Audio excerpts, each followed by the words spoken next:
بسم الله الرحمن الرحيم. بسكوت العسل الاسود، بسكوت سهل ومغذي ومن جوه هش. على بال ما نعمل كوبايه الشاي دي هنكون عملنا طبق البسكوت الحلو ده. بسكوت 10 دقايق هنعمله، في 10 دقايق هنعمله، وفي 10 دقايق هنسويه. بجد بسكوت مش هياخد منك اي مجهود، وطبعا تشكيله سهل قوي زي ما انتوا شايفين كده.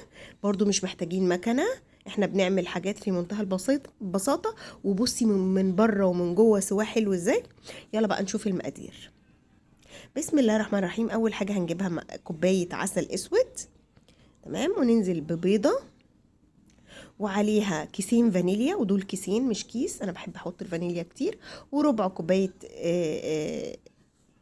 كاكاو. وطبعا انا نزلت لك المقادير على الشاشه عشان خاطر انتي تصوريها وتحتفظي بيها من وصفات العيد.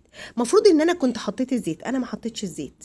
دول كوبايتين الدقيق ونص كوبايه النشا وذره ملح، وكمان معلقه صغيره بيكنج باودر. انا نسيت احط الزيت بس هحطه في الاخر، يعني مش فارقه، المهم ان انا ما انساش حاجه في المقادير. طبعا البسكوت زي ما اتفقنا ما بيتعجنش، بيتقلب كده. انا طبعا خلاص قلبته كده بالسباتيولا، اروح شايله بقى السباتيولا وابدا اقلبه بايدي. معرفتش اقلبه بايدي عشان الجوانتي لقيته بيلزق، ففضلت اقلبه قوي. الجوانتي لزق، حطيت له شويه دقيق صغيرين قوي عشان ينزل بس من الجوانتي، وبعدين اقلع الجوانتي والم العجينه اهي. بصوا لميت العجينه، بصوا العجينه طريه ازاي، خطيره. طبعا ربع كوبايه الزيت اللي انا نسيتها حطيتها، تمام. انتي حطيها طبعا مع السوائل في الاول. بس بسكوت بجد، يعني هو مفيد قوي للاطفال اللي ما بياكلوش عسل اسود، هو مفيد لهم قوي وما فيهوش سكر، فيه عسل اسود بس. تمام كده. بصوا انا عايزه الشكل ده بس كده اهو. هحضر بقى الصينيه بتاعتي واحط فيها ورق زبده وابدا ارصص كور كده. انا عايزه اعمله كله على شكل كور. طبعا المره اللي فاتت عاملين بسكوت برتقان، بسكوت السمسم، بسكوت السوداني، وعمالين في البسكوتات قبل العيد اهو. جهزوا بقى الوصفات دي عشان رمضان قرب، كل سنه وانتم طيبين. بصي بقى انا شكلته بالشوكه، بعد ما عملته كور كده بالشوكه في منتهى السهوله بيطلع الشكل كده وما بيجرالوش اي حاجه.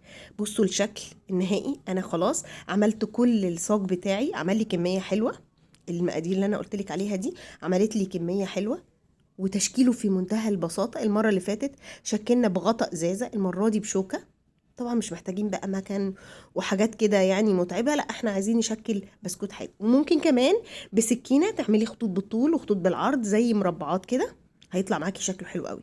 خلاص نكون مسخنين الفرن على الرف الاوسط، هياخد معانا 10 دقايق بالظبط.